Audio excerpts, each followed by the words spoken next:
आज हम बात करेंगे इंडियन गवर्नमेंट ने इस फरवरी 2024 में जो इंटरिम बजट पेश किया है उसमें हेल्थ सेक्टर में क्या फोकस किया गया है। मैंने यह वीडियो बहुत ही आम भाषा में बनाया हुआ है ताकि ज्यादा से ज्यादा व्यक्ति को इस इंफॉर्मेशन का लाभ मिल सके। तो आइए जानते हैं इस इंटरिम बजट में हेल्थ सेक्टर को। नमस्कार, मैं हूं डॉक्टर यश और आपका स्वागत है मेरी यूट्यूब चैनल पर।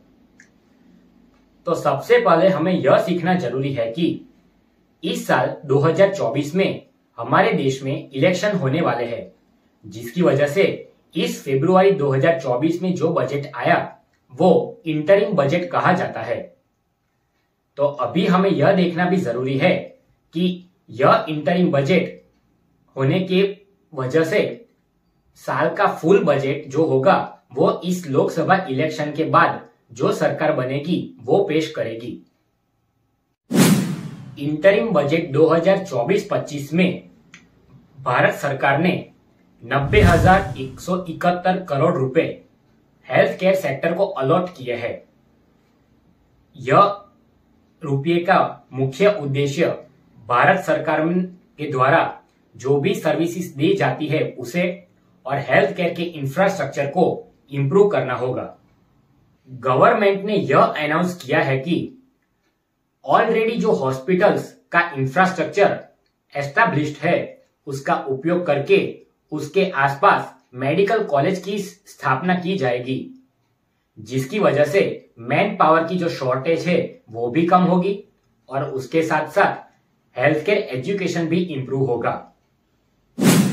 हालांकि इन सिफारिशों का कार्यान्वयन सबसे महत्वपूर्ण होगा, क्योंकि यह देखा जा सकता है कि इसकी वजह से प्राइवेट सेक्टर की कुछ हॉस्पिटल्स को लॉजिस्टिक और फाइनेंशियल क्राइसिस का सामना करना पड़ सकता है। इसे मैं आम भाषा में समझाऊं तो अगर जैसे जैसे मेडिकल कॉलेजेस खुलेगी वैसे वैसे उसमें क्वालिटी वाले टीचर्स की भी आवश्यकता होगी। तो उसके लिए इसके ऊपर गवर्नमेंट ने यह कहा है कि इसके लिए अलग से एक कमेटी के साथ काम किया जाएगा और उसके साथ साथ वो कमेटी रिकमेंडेशन और गाइडलाइंस को इंप्लीमेंट करेगी। गवर्नमेंट के द्वारा भारत में सर्वाइकल कैंसर के केसेस को कम करने के लिए ह्यूमन पेपिलोमा वायरस वैक्सीन, जिसे 9 से 14 साल की लड़कियों में दिया जाए, इसके ऊपर वो एनकरेजमेंट का कार्य करेगी।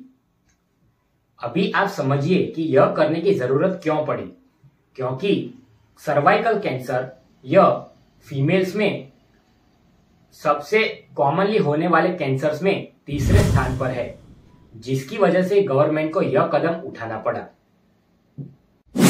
यूनिवर्सल हेल्थ कवरेज को प्राप्त करना और उसको अचीव करने के लिए गवर्नमेंट ने एक और कदम उठाया है, जिसमें आशा और आंगनवाड़ियों के वर्कर को आयुष्मान भारत के तहत उसमें उनको उनका आवरण कर दिया गया है। यह एक बहुत ही बेहतर घोषणा है। साथ में गवर्नमेंट ने यह भी कहा है कि आंगनवाड़ी सेंटर्स को इंप्रूव किया जाएगा और मैटरनल और चाइल्ड हेल्थ के सिस्टम को इंप्रूव करने के लिए बालक तथा माता इन दोनों में जो स्कीम्स चल रही है उनको एक छत के नीचे लाया जाएगा, जिसकी वजह से maternal and child care system improvement में होगी। प्राइवेट सेक्टर रिसर्च और डेवलपमेंट में आगे आए, उसके लिए 50 साल के लिए इंटरेस्ट फ्री लोन देना यह एक बहुत ही सराहनीय कदम है, जिसकी वजह से प्राइवेट सेक्टर का इस सेक्टर में निवेश भी बढ़ेगा और वो आगे भी आएंगे। यह भी कहा गया है कि भारत में न्यूली डिजाइन यूविन सर्विस को लाया जाएगा, जो मिशन इंद्रधनुष और इम्यूनाइजेशन को मैनेज करेगा। मिनिस्ट्री ने यह भी कहा है कि स्किल इंडिया मिशन के तहत मैन पावर को एम्स जैसी बहुत ही वर्ल्ड क्लास फैसिलिटी में ट्रेन किया जाएगा। 157 मेडिकल कॉलेज को अभी तक अप्रूव किया गया है, जिसमें से 108 मेडिकल कॉलेज अभी तक फंक्शनल हो चुकी है। साथ में गवर्नमेंट के द्वारा ऐसा भी कहा गया है कि 2014 से पहले तक 387 मेडिकल कॉलेजेस थी, जो 2023 में बढ़कर पूरे देश में 706 मेडिकल कॉलेज हो चुकी है। फंड्स के अलोकेशंस की बात करें तो प्रधानमंत्री योजना, Ayushman Bharat, national AIDS and STD program, इन सभी योजनाओं में फंड्स को बढ़ाया जाएगा। तो अगर आपको ऐसी ही इंफॉर्मेशन चाहिए तो इस वीडियो को लाइक करें और शेयर करके अधिकतम से अधिकतम लोगों तक पहुंचाएं, ताकि उनको भी इस इंफॉर्मेशन का लाभ मिल सके। Thank you.